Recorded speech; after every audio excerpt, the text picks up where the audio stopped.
ایک ایسی قوم جو پہاڑوں کو تراش کر شہر بناتی تھی، آخر کیسے صرف ایک لمحے میں تباہ ہو گئی؟ یہ ہے قوم سمود کی حیرت انگیز اور خوفناک کہانی۔ قوم سمود ایک طاقتور اور امیر قوم تھی جو پہاڑوں کو تراش کر گھر بناتی تھی۔ اللہ نے ان کی ہدایت کے لیے حضرت صالح کو بھیجا۔ ان لوگوں کو اپنی طاقت، اپنی دولت اور اپنی عمارتوں پر بہت فخر تھا۔ وہ سمجھتے تھے کہ کوئی ان کا مقابلہ نہیں کر سکتا۔ حضرت صالح نے کہا، صرف ایک اللہ کی عبادت کرو، وہی تمہارا پیدا کرنے والا ہے۔ مگر قوم کے اکثر لوگوں نے ان کی بات کو جھٹلا دیا اور مذاق اڑایا۔ انہوں نے کہا، اگر تم سچے ہو تو اس پتھر سے ایک زندہ اونٹنی نکال کر دکھاؤ۔ حضرت صالح نے اللہ سے دعا کی کہ ان کی قوم کو نشانی دکھا دی جائے۔ اللہ کے حکم سے پتھر سے ایک زندہ اونٹنی نکل آئی۔ لوگ حیران رہ گئے۔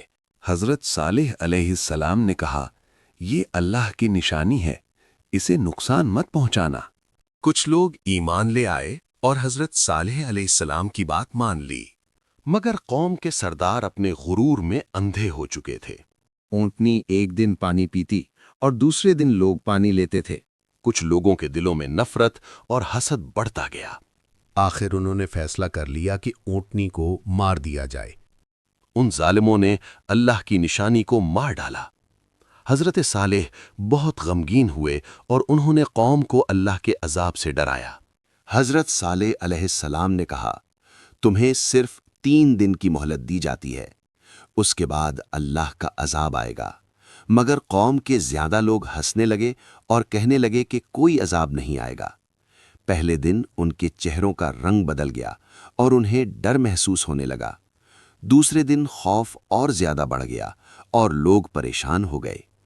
تیسرے دن سب لوگ انتہائی خوف میں تھے، جبکہ حضرت صالح علیہ السلام اپنے ایمان والوں کو لے کر شہر سے نکل گئے۔ کچھ بدبخت لوگوں نے حضرت صالح کو نقصان پہنچانے کی سازش بھی کی، مگر اللہ نے اپنے نبی کی حفاظت فرمائی۔ عذاب سے پہلے ایک عجیب خاموشی چھا گئی، پھر اچانک زمین زور سے ہلنے لگی اور ایک خوفناک چیخ نے پوری قوم کو ہلا کر رکھ دیا۔ پہاڑوں میں تراشے ہوئے گھر ٹوٹ کر گر گئے اور ایک ہی لمحے میں پوری قوم ہلاک ہو گئی۔ شہر بالکل خاموش ہو چکا تھا۔ حضرت صالح نے دور سے اپنی قوم کا انجام دیکھا اور فرمایا، میں نے تمہیں اللہ کا پیغام پہنچا دیا تھا۔ حضرت صالح علیہ السلام نے اپنی تباہ شدہ قوم کا منظر دیکھا اور اللہ کی قدرت پر غور کیا۔ یہ ان لوگوں کا انجام تھا جو اللہ کی نشانیوں کو جھٹلاتے رہے، اور حضرت صالح علیہ السلام کو اپنی قوم پر بہت افسوس ہوا۔ جو لوگ ایمان لائے تھے، اللہ نے انہیں نجات دی اور اپنی رحمت سے محفوظ رکھا۔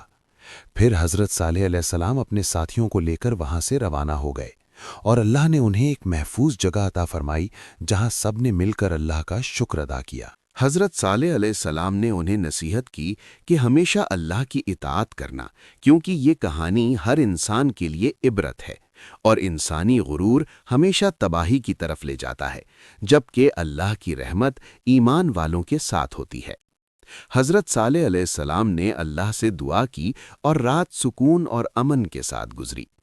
یہ واقعہ ہمیں سکھاتا ہے کہ اللہ کی بات کو مان لینا ہی اصل کامیابی ہے۔